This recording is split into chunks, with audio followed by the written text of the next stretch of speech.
اعوذ باللہ من الشیطان الرجیم بسم اللہ الرحمن الرحیم۔ پناہ مانگتا ہوں میں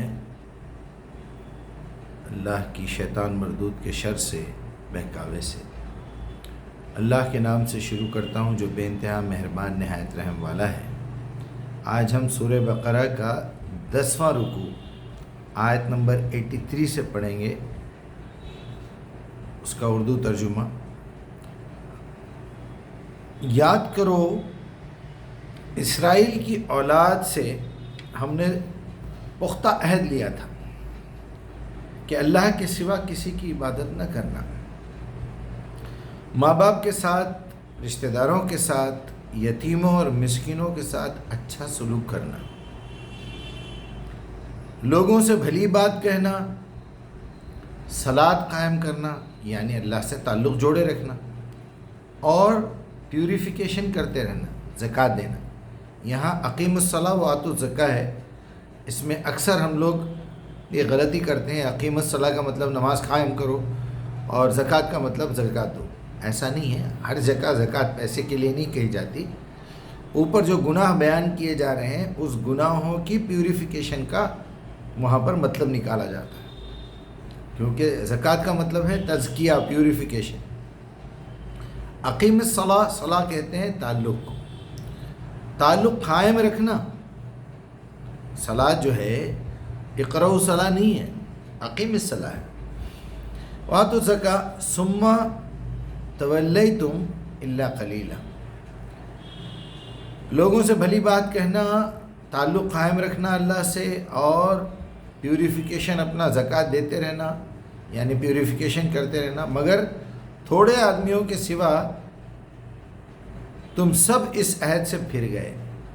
تصور کیجئے کہ مدینہ منورہ میں نبی صلی اللہ علیہ وسلم اور جو صحابہ ہجرت کر کے آئے ہیں دعوت دے رہے ہیں، اور جبرائیل آ کے وہ پوری کہانی سنا رہے ہیں، پورا جو پہلے ہوا، اور وہی بات نبی صلی اللہ علیہ وسلم یہود و نصارہ کو سنا رہے ہیں۔ تو آپ ذرا تصور کیجئے کہ وہ کتنے پریشان ہوئے ہوں گے کہ بھائی یہ ہمارے واقعات، ہمارے قصے یہ صاحب کیسے سنا رہے ہیں، اس سب عہد سے پھر گئے اور اب تک پھرے ہوئے ہو۔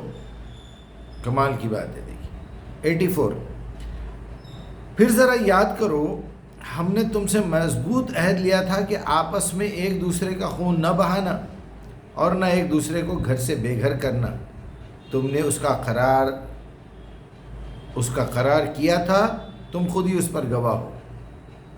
آج بھی اپنے ماحول میں آپ چیک کیجئے، یہ برائیاں عام ہیں، تو ظاہر بات ہے وہ لوگ اللہ کے ساتھ عبادت میں شریک کر رہے ہیں، یا تو وہ اس کی الوہیت میں کر رہے ہیں، اس کی صفات میں کر رہے ہیں۔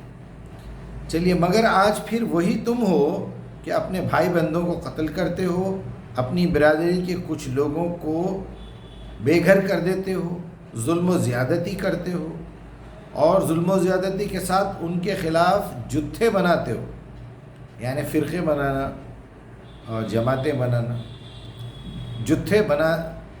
بندیاں کرتے ہو، جتھا بندیاں کرتے ہو، اور جب وہ لڑائی میں پکڑے ہوئے تمہارے پاس آتے ہیں تو ان کی رہائی کے لیے فدیہ کا لین دین کرتے ہو۔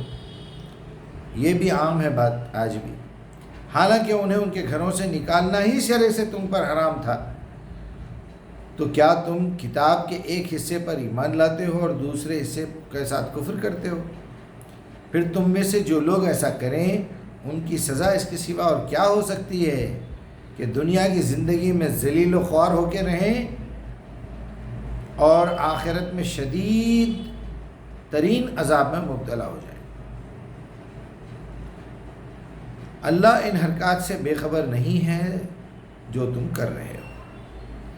چلیے آیت نمبر 86، اس رکوع کی آخری آیت۔ اولئک الذین اشتروا الحیات الدنیا بالآخرہ، ایسے ہی لوگ ہیں جس نے دنیا کی چھوٹی سی زندگی کے مزے خرید لیے آخرت کو بیچ کے جو ہمیشہ قائم۔ فلا یخفف عنہم العذاب ولا هم ینصرون، ایسے لوگوں پر ذرا سا بھی عذاب میں کمی نہیں کی جائے گی اور نہ یہ کبھی کامیاب ہو۔ چلیے پڑھ لیجئے۔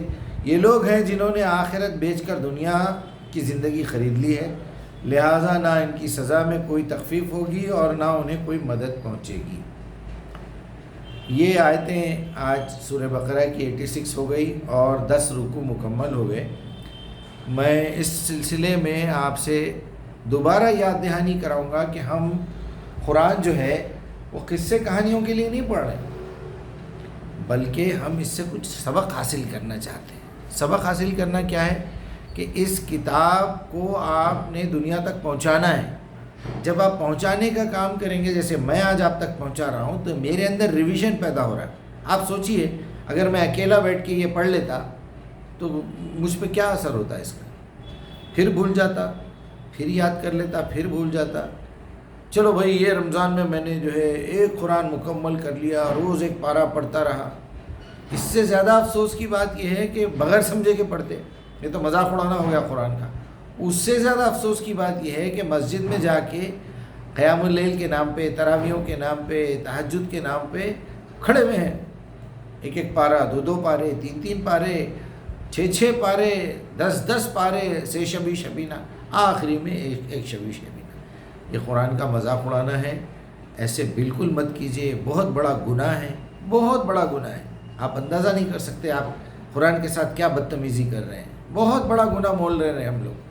میں تو جتنے لوگوں کو ہو سکتا سمجھا رہا ہوں، بھائی یہ آپ کو اگر عربی آتی ہے، یہ حفاظ کرام کے لیے وہ فیسلٹی ہے، ورنہ آپ سوچئے کہ آپ کو کچھ چیز سمجھ میں نہیں آ رہی ہے۔ دنیا کی واحد کتاب ہے جو بغیر سمجھے کے پڑھی جاتی ہے، اور اس امید پہ پڑھی جاتی ہے کہ مجھے اس کا ثواب مل رہا ہے۔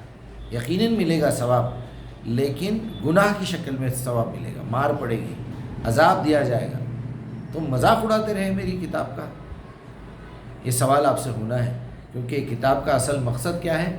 کتاب انزلناہ الیک المبارک لیدبروا آیاتہ ولیتذکر اولو الالباب۔ بھائی آپ کو اللہ تعالیٰ نے نبیوں والا کام دیا ہے، اس قرآن کو پہنچانا ہے دوسروں تک، ان کے اٹھائے ہوئے سوالات کا جواب دینا ہے۔ ہم خود جو ہے نہیں پڑھتے، ہم خود سمجھتے نہیں۔ بہرحال اپنا خیال رکھیے، اپنی اصل ذمہ داری کو سمجھیے۔ آپ کی ذمہ داری ہے اللہ کی عبادت، اور قرآن کی دعوت کے بغیر کوئی عبادت نہیں ہو سکتی ہے۔ جھوٹا ہمارے پاس تسلی دی گئی ہے۔ اللہ رحم کا معاملہ کرے ہمارے ساتھ۔ السلام علیکم۔